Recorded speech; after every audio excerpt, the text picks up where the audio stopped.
You're watching India Global. I'm Gauri Dwivedi. The next 30 minutes, we get you all the big stories from around the world that impact India. But first up, as always, we start with the headlines. U.S. President Donald Trump confirms talks with Iran, says Washington and Tehran officials are expected to meet soon with a possible sanctions waiver on the anvil. Is there now possibility of Iranian nuclear program being brought under the official international guideline? Israeli Prime Minister Benjamin Netanyahu backs Donald Trump's vision for redeveloping Gaza. Is the world, is the Middle East, and most importantly, are the people of Gaza prepared for a French Riviera-style makeover? Is it Liberation Day 2.0 as Donald Trump slaps new tariffs on 14 countries, even as India and US inch closer to making a potential trade deal? Over 4,000 Myanmaris take refuge in India's Mizoram, influx over 3 days after clashes in Myanmar's Chin state.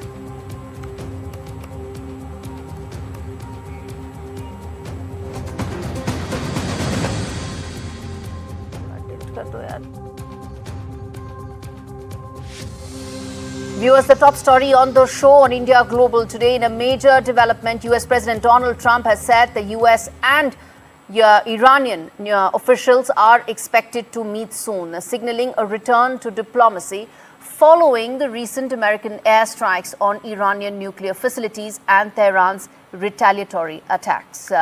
Donald Trump has expressed hope that further military action will in fact not be necessary, pointing to a potential and a possible de-escalation in terms of tensions. While he didn't specify a date, his Middle East envoy, Steve Witkoff, let's cut across to camera number 2 now. Steve Witkoff said that talks could begin within the next week. The announcement comes just weeks after America, in coordination with Israel, launched those precision strikes on Iranian nuclear sites in Natanz, Fordo, and Isfahan in a bid to cripple Tehran's alleged nuclear program. Donald Trump also said he's willing to consider easing sanctions on Iran at the right time, saying he wants to give Tehran a chance to rebuild peacefully rather than continue fueling anti-American, anti-Israel rhetoric. Now, what's going to be the future like of this entire region? We're going to put that out, and that's a big story. But first up, I want to play out that soundbite of Donald Trump when he spoke about what he thinks are potential possibilities with regard to Iran. We have scheduled Iran talks, and they want to talk. They took a big drubbing. I think when we hit the 3 sites, really, I would say the 3 sites, not just the one. The one was a big one, and it was deep in granite, and it was obliterated. The big questions that we are putting, in fact, on this story. First up, how soon can a diplomatic breakthrough be achieved? As far as these talks are concerned, there is a potential of some sort of a reprieve, but is that really possible? Second big question, what happens to the nuclear program that Iran has? It is something that there have been conflicting reports as far as whether or not the Iranian nuclear program has been quote-unquote obliterated. If not, if it's still valid, there are some reports indicating that maybe 2 years is the kind of setback. If so, then what can be the potential impact on the Iranian nuclear program? What happens to it? Third important point, will this lead to sanctions relief? There's been a lot of talk about it. The commodities market has also responded to it as well. In fact, there's been a rally in the commodities market as well. And lastly, what is exactly the big game plan that the Middle East, for the Middle East region as far as Donald Trump is concerned? Let's get in Brahma Chilani to answer some of those. Dr. Chilani, as always, a pleasure to have you on the show. Some of the points that we've put out in terms of what lies ahead, help us understand what really, there's a lot at stake, but in your assessment, do you think this much of ground can be covered when the American and Iranian officials meet? Let's be clear, Gauri, as to what the Americans are demanding. They're demanding that Iran entirely give up its enrichment program, but under the NPT, to which Iran is a signatory, a non-nuclear state can legitimately pursue an enrichment program, and the 3 nuclear sites that U.S. bombed were all under international safeguards. In other words, they were open to inspections by the International Atomic Energy Agency. Despite that, the Americans carried out these strikes on these three facilities, undermining the international regime that seeks to prevent nuclear proliferation. Now, if the Iranian regime were to accept what Trump administration is demanding, it would amount to capitulation and it would make the Iranians' position at home untenable. The Iranian regime will not be able to survive if it were to accede to the American demands. The fact is that after having been bombed, Iran will seek to play for time. It will seek to use its hidden stockpile of enriched uranium in ways that would keep the world guessing. In fact, Iran now has strong motivation to go the North Korean route. In 2003, North Korea left the NPT, terminated all IAEA inspections of its program, and then after a while, it exploded a nuclear weapons device. So what you're saying is these are delaying tactics, these are time-buying tactics on Iran's side. And do you think that the Trump administration is not able to see through it, or do you think there's more to it than what meets the eye? Well, Trump lives in a fantasy world of his own. He thinks that having bombed Iran, that Iran will have no option but to capitulate to American demands. The Iranians have a record of being good diplomats. They have been quite skilled in diplomacy. And we've seen that over many years that they have taken the U.S. on a winding route without giving up their nuclear program. And I think they will continue to seek to buy time. Trump, of course, is a man in a hurry. There is no way any kind of deal can be stitched together in a short period of time. Let me then ask you this question, Dr. Jilani. In terms of sanctions relief, it's been put on the table. Do you think that that's a carrot, or do you think that's a real possibility right now? Because it impacts the world. It impacts India as well. We've been buying a lot of oil from Iran till those sanctions came into place. Of course, now a third comes from Russia. But the larger point is that sanctions relief a possibility on the table? Well, if the sanctions were to be eased in any manner, Trump is not going to ease sanctions on Iranian oil because the beneficiaries will be China and India.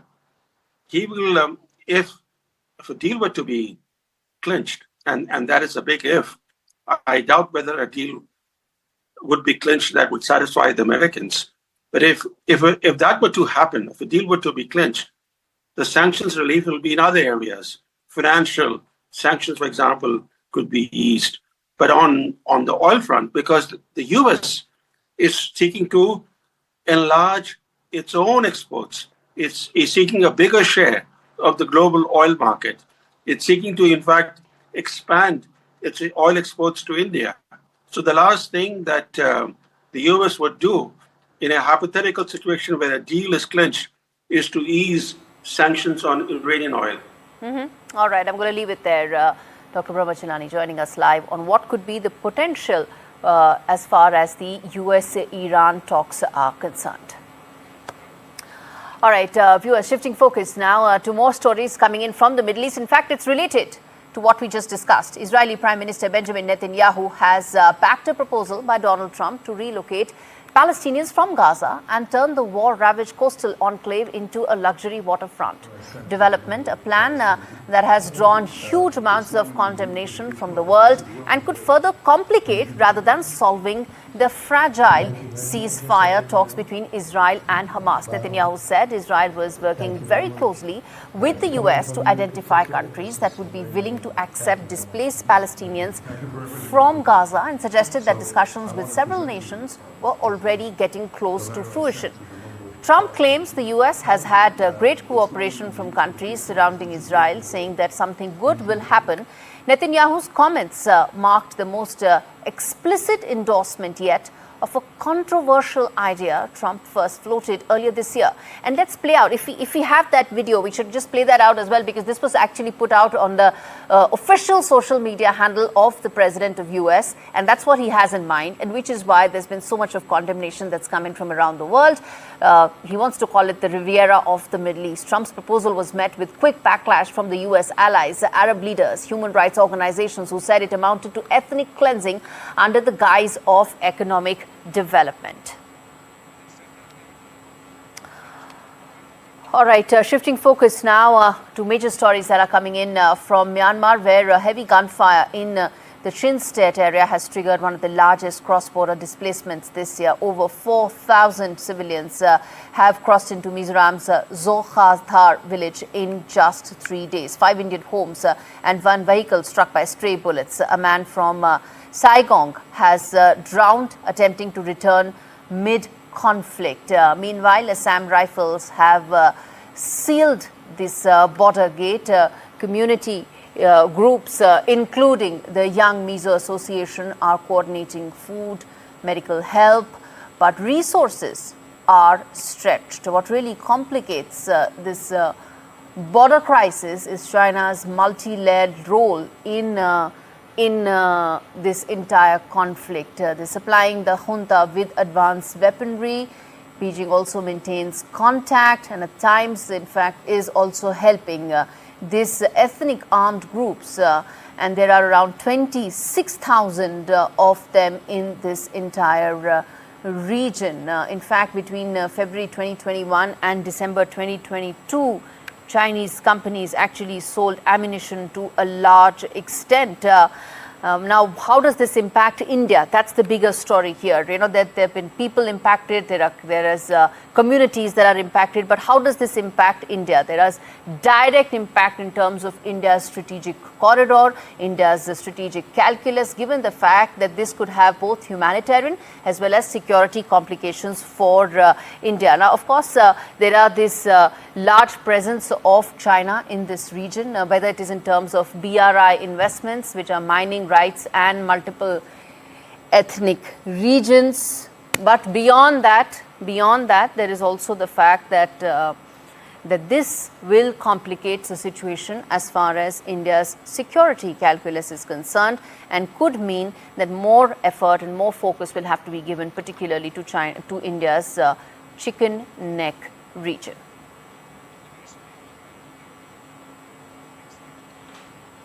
Turning attention now to the other story. Liberation Day 2.0, Trump has just slapped new tariffs on 14 countries with some as high as 40%. There are Myanmar, Laos, Bangladesh, all of them. And let's put out, if we have those numbers, let's put that out for our viewers to see what is the kind of tariff hikes that they're all staring at. 40% for Myanmar and Laos.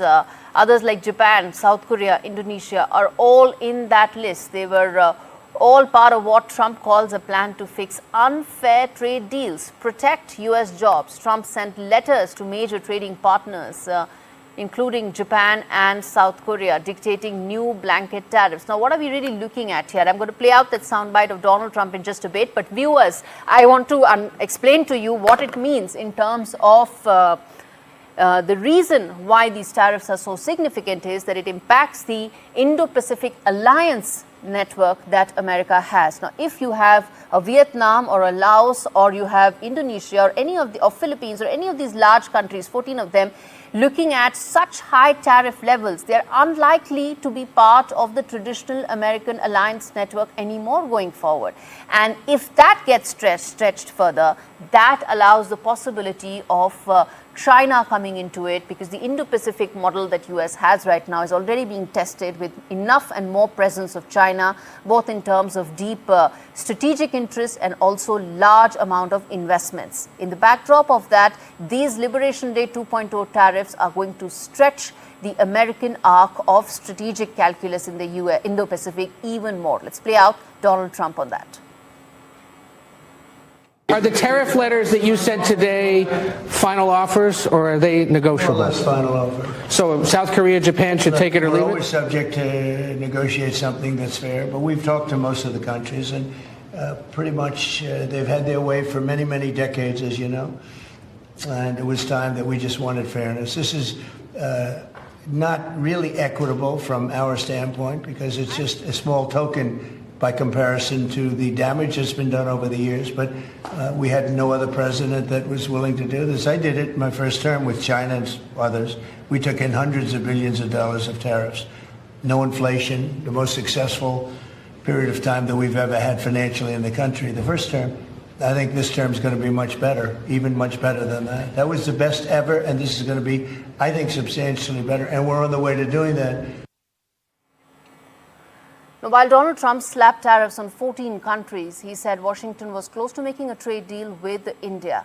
Now, trade negotiators from Washington and New Delhi have been really pushing to finalize a trade deal for some time now, reduce the tariffs for some time, but disagreements have been there, whether it is in terms of dairy, whether it is in terms of agriculture, or also the fact that a lot of Indian negotiators, most of them feel that there's not commensurate give and take that's happening, which is why the process is being delayed. The last couple of days, India has been very clear when Commerce Minister made a very clear announcement saying that Indian interests need to be protected. A deal will happen.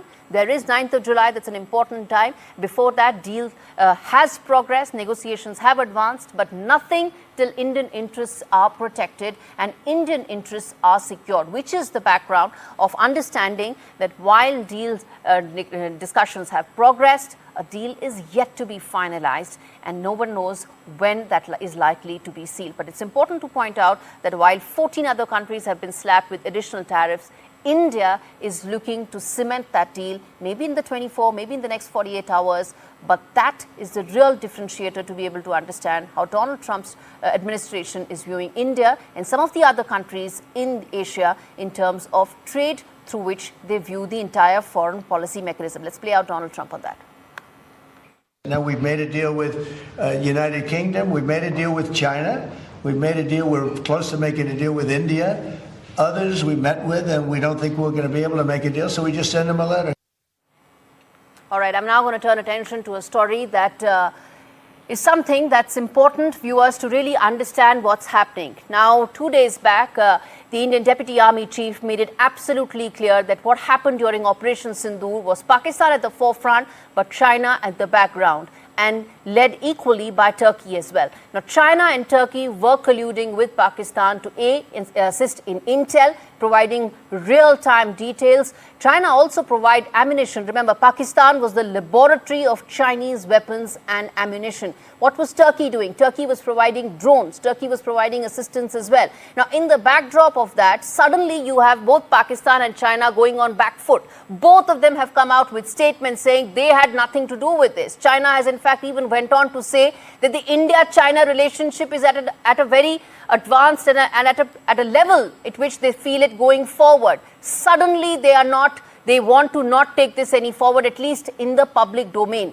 As for Pakistan, Pakistan has come out with a statement where Asim Munir, the army chief, has actually said something to the effect factually incorrect. There is nothing about Pakistan that can be taken on face value, viewers. And I will only go by what my Indian Army Deputy Chief has said, that Pakistan and China have colluded along with Turkey when it comes to Operation Sindoor. Why is this important? Why is it that they are going around making these claims?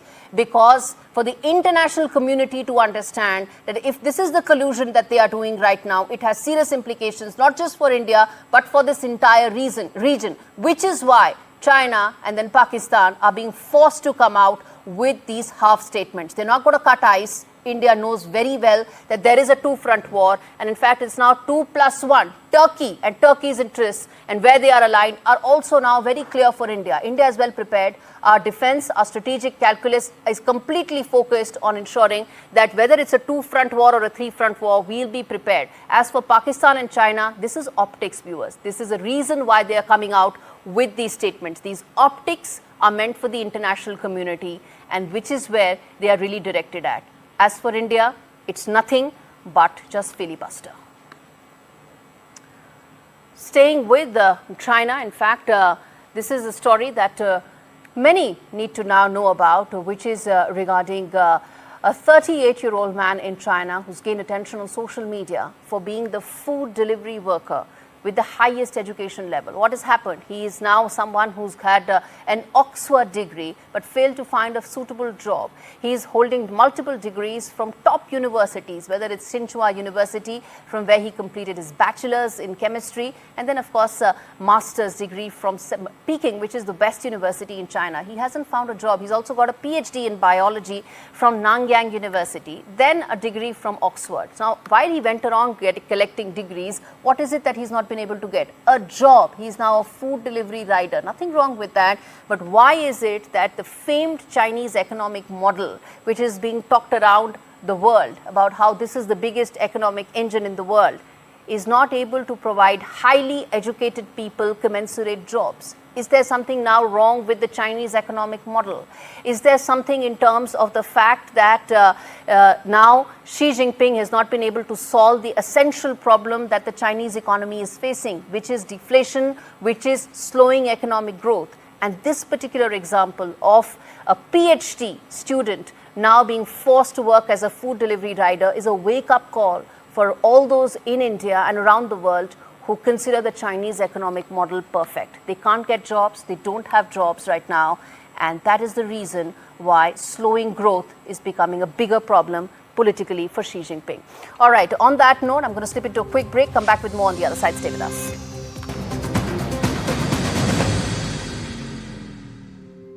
Indian family viewers that included two parents and their two young children was charred to death after a truck crashed into their vehicle in Dallas. They are from Hyderabad. They had gone to the U.S. on a vacation, were meeting their friends and family, and were coming back from Atlanta to Dallas when this shocker of an incident took place. And Uma Sudhir, my colleague, has spoken to the family of these victims. Listen into what she has to say. Extremely tragic incident of these four members of an Indian family who died because their car went up in flames. What we understand is that Sri Venkat and his wife Tejaswini, along with their two children, two school-going children, had gone on a holiday to the US, and they had gone to spend a week at Atlanta with some relatives. And when they were returning from Atlanta to Dallas in a car, we understand that their car met with a head-on collision with a mini truck in a place called Greene County. The truck is said to have been coming in the wrong direction, and the impact of the accident was such that the car went up in flames and there was no opportunity for anyone inside to escape the fire. So while people passing by have shot certain videos of the car going up in flames, no one could be saved from the car, and therefore the police there saying that they will be conducting DNA analysis of whatever bones or other materials that are left before handing over the mortal remains to the family. In Hyderabad, where the family is said to have resided at Kompally, which is called also Suchitra, in that area I spoke to the local inspector, and he said that while they have information about the accident and the place where they were residing, no one had come forward to seek any kind of a help from the local police as of now. All right, viewers, Axiom formation is currently underway. It's been nearly 2 weeks since Shubhanshu Shukla has been at the International Space Station. As we wrap things up on this edition of India Global, we leave you with this latest video released by Axiom. Grace crew, welcome aboard the International Space Station. The best part about being a commander on a mission with all rookies is you get to watch the rookies go through it for the first time. For me, as an engineer and a scientist, this is an ultimate scientific laboratory where we come to do science, to test our technologies of